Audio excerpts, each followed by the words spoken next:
Hello, welcome to Unga Bunga Vlog.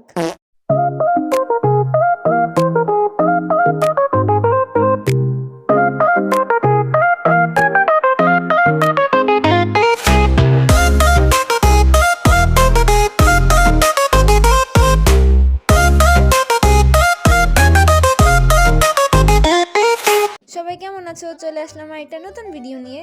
যদিও এই ভিডিওটা একটা 5 মিশালি ভিডিওর মতো, তার কারণ এটা অনেক দিনের ক্লিপ একসাথে যোগ করে আমি একটা ভিডিও বানিয়েছি, যার কারণে এটা নাম দিয়েছি আমি উঙ্গা বুঙ্গা ব্লগ। কেমন সুন্দর না? অনেক সুন্দর, অনেক সুন্দর। বাহ। যাই হোক, ওই দিন সকালবেলা আমি দরজা খুলে দেখি একটা বিড়াল আমাদের বাসার সামনে বসে আছে জুতার উপর। আমি ভাবলাম মেবি ওর খিদা পাইছে, এই জন্য এসে বসে আছে। তো আমি ভাত দিলাম ওকে। ওর জাস্ট এক্সপ্রেশনটা দেখো ভাত দেওয়ার পর। ইসি, এবার আমার কি খাইতে দিছে? যাও মাছ নিয়ে আসো, আমি মাছ খাই, ফিশ যেতে বলে। তারপর বুঝলাম যে ও আসলে ভাত খাবে না। এরপর আমি ওকে বিস্কিটও এনে দেই, কিন্তু সে বিস্কিটও খাচ্ছে না। তো আমি এই সকালবেলা ওকে মাছ আমি কোথা থেকে দিব, বাসায় তখন রান্নাও হয় নাই। তারপর দেখলাম যে ও আসলে অনেক খেলতে পছন্দ করছিল। তো আমি ওই জুতার উপর বসেছিল, যেহেতু জুতার ফিতা দিয়ে ওর সাথে খেলছিলাম। আমার না আসলে বিড়াল দূর থেকে দেখতে বা এরকম একটা ফিতা দিয়ে এরকম খেলতেই ভালো লাগে। কাছে আসলে আমার ভয় লাগে। জাস্ট দেখো কিরকম ভয়টা আমি পাই। আজব খানে আমার কাছে আমার ভয় দেখে ও নিজেই ভয় পেয়ে গেছে। তো যাই হোক, পরে ওর মালিক এসে ওকে নিয়ে চলে গেছে। এটা একটা পোষা বিড়াল ছিল। তো আমি তারপর বারান্দায় গিয়ে আমার এই টপটার দিকে নজর পড়ে যে এটা কেন সাদা হবে, এটাকেও আমি রং করব। পরে রং করে দিলাম। যদিও এটা ইচ্ছা ছিল এটা আরও বেশি ডিজাইন করব, তো আর করি নাই, জাস্ট লাল কালার করছি।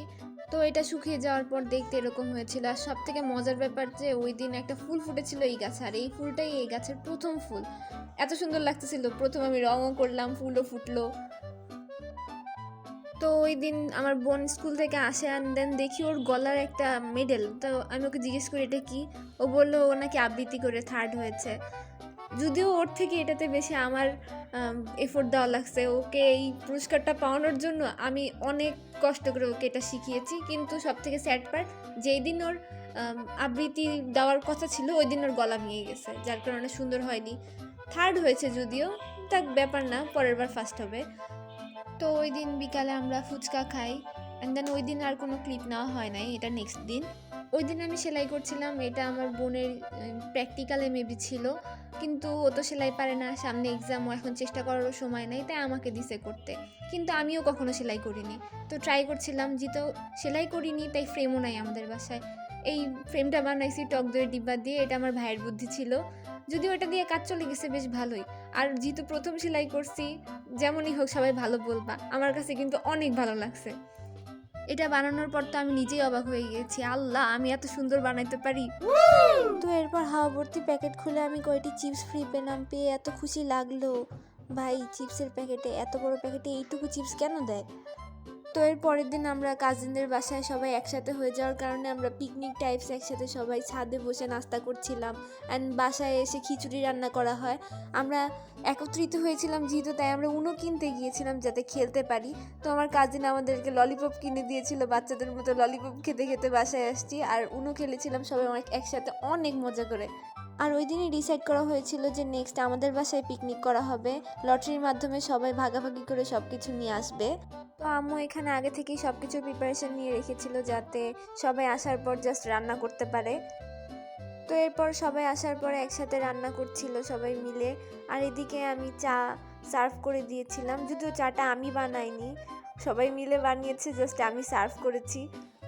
তো এটা নেক্সট দিন আমার ভাই আমাকে ডেকে বলছে দেখে যাও একটা জিনিস। তো এটা বানাইছে ও, দেখে আমার এত ভালো লাগলো। কাঠ দিয়ে বানিয়েছে, একটা ফেলে দিলে একটার পর একটা সব পড়ে যাচ্ছিল, অনেক সুন্দর লাগছিল দেখতে।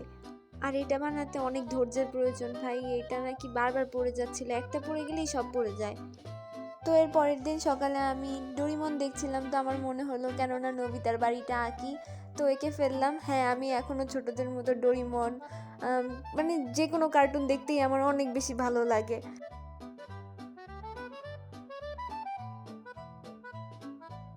তো ফাইনালি এটা দেখতে এরকম হয়েছিল। কেমন লাগলো তোমাদের কাছে প্লিজ জানিও। অ্যান্ড নেক্সট দিন আমার কাজিনের বার্থডে ছিল, তো আমরা সবাই ওখানে যাই, অ্যান্ড শাড়ি পরেছিলাম, আমরা সবাই অনেক মজা করেছিলাম। তো আজকের জন্য এতটুকুই, আল্লাহ হাফেজ।